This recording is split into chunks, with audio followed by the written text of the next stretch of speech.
Good night guys. আৰু বেটা আৰু মই আমি কেক উলিয়াম। কেক এটা বনাইছিলোঁ মানে কাইলৈ অলপমান ভণ্টিহঁতৰ ঘৰলৈ যাম। কেক এটা বনাইছোঁ আৰু কেনেকুৱা হ'ল আপোনালোককো দেখাই আছোঁ ৰ'ব।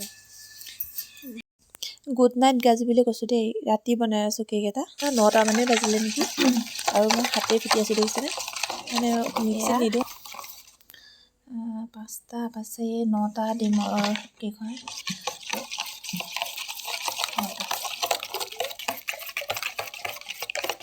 চামুচে লৰাই দিছোঁ আৰু মানে এতিয়া মিক্সিত দিয়া নাই। মই মিক্সিত দিলে মানে কেকটো মানে নুফুলে লাগে আৰু ইমান লেকেটা মাৰি লাগি থয়। মই ৰাতিপুৱাকৈ ভণ্টিহঁতৰ ঘৰলৈ যাম, সেইটো কাৰণে ভণ্টিয়ে কৈছে একো আনিব নালাগে, তই বোলে কেক এটা বনাই আনিবি ধুনীয়াকৈ।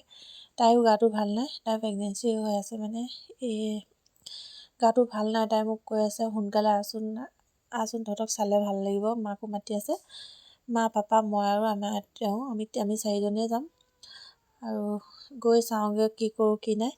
তাইলৈ এটা কপাল ভাল, কেকটো ইমান ধুনীয়া হৈছে দেখিছেনে। মই একো মানে বেলেগ একো মানে দিয়াও নাই। তাই কৈছে একেবাৰে নৰ্মেলকৈ বনাই আনিবি, আৰু কেকটো বোলে তাইক কাটি দিব লাগিব।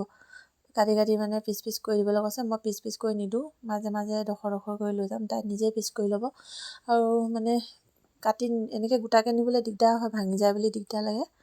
তাই কাটি নিব কৈছে যেতিয়া কাটিয়ে লৈ যাম। আৰু কেকটো চাওকচোন ইমান মৰম লগা হৈছে, আৰু ভিতৰলৈকে ধুনীয়াকৈ সিজিছে কেকটো। 9টা ডিম দিছিলোঁ, কিন্তু দুভাগ কৰিলোঁ। বাতিটো মানে নোজোৰে বাতিটোত, সেইটো কাৰণে এইটো যথেষ্ট ডাঙৰ হৈছে। তাৰপিছতে বাকী আৰু এটা বনাই দিম, সেইটো এটামান হ'ব, আৰু ইয়াতকৈ অকণ সৰু হ'ব খালি। আৰু আমাৰ ভাইটিও বিচাৰিছে, তাক অলপমান দিম, আমি ঘৰত অলপ ৰাখিম। পিছত তাই ঘৰত আহি বনামহে, আৰু এতিয়া দুটাকৈ বনাওঁ। ৰাতি এতিয়া ভালদৰে ৰাতি হ'লগৈ। মাজৰ পিচ কৰি দিয়া সৰু অকণমান ভিডিঅ' কৰি থ'লোঁ, তেনেকৈ নিব নাই পিচ তাই নিজে মানে কিনো আৰু কণ্টেণ্ট হিচাপে হ'ব, আৰু সেইটো কাৰণে ভিডিঅ' অকণ কৰি থ'লোঁ। 5 চুকীয়া কৰি দিছা, 4 চুকীয়া কৰি দিছা। কেনেকুৱা পিজ্জা লাগিছে বুলি বাৰু ক'লে জনাবচোন। পিজ্জা নিচিনা লাগিছে দেখিবলৈ। অকণমান কালাৰ দি দিলোঁ দেই, বেছি কালাৰ দিয়া নাই, অকণমান দিছোঁ কালাৰ। আৰু কেকটো চাওকচোন, ভিতৰখন ইমান মস্তিকৈ সিজিছে নহয়, আৰু কালাৰটো চাওকচোন কেনেকুৱা অ'ত অকণ মানে হৈছে স্পঞ্জি কেক আছে, কি মস্তি কেক আছে। কালাৰ। বেছিকৈ দিবলৈও কালাৰবোৰ ভাল নালাগে, সেইটো কাৰণে অলপ লাগিলে এনেই ক'ব দিলোঁ। দেই, আৰু মই বনাই দিম আকৌ কেকটো ভিতৰলৈকে ইমান ধুনীয়াকৈ আহিছে চাওকচোন, ইমান পূৰা চফ্ট হৈছে, পিচ দেখাই ধুনীয়া দিওঁ, হৈছে কেকটো। ডাঙৰ পিচ দেখাই দিছোঁ, খাবলৈও চাগে ভালেই লাগিব। ওচৰলৈ আনা। আৰু ইয়াত এনেকৈ তাইৰ লগত টেমা এটাতে ভৰাই লৈ যাম।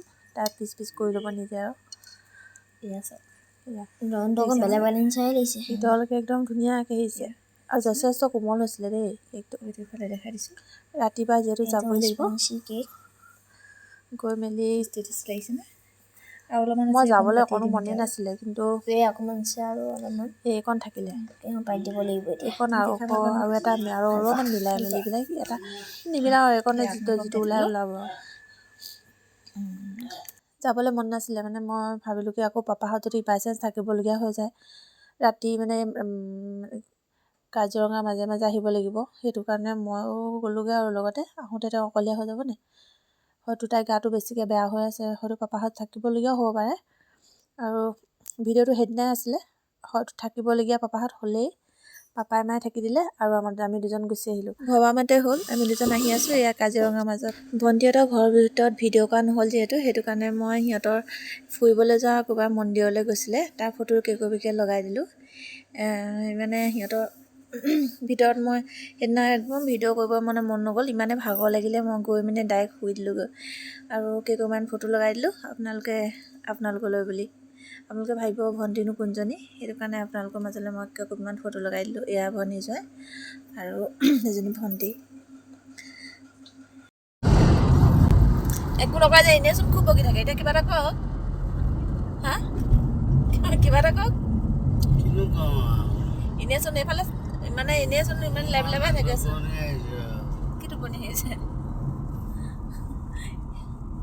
কাজিৰঙা বৰ ধুনীয়া, স্পীড ব্ৰেকাৰে ভৰ্তি, লাহে যাবৰ কাৰণে দিছে বেকাৰ গীতি। জীৱ জন্তু ৰাস্তা কাষত ৰৈ থাকে বুলি, ড্ৰাইভাৰবিলাকে যাই বোলে লাহে কৰি। স্পীড স্পীডত চলাবলৈ পৰা নাই যে গাড়ীখন সেইটো কাৰণে মানে শান্তি অহা নাই গাত এই লাহে লাহে যাওক দেই আমি দুজনে অকলে অকলে আহি আছোঁ আৰু দেই ভণ্টিহঁতৰ ঘৰৰ পৰা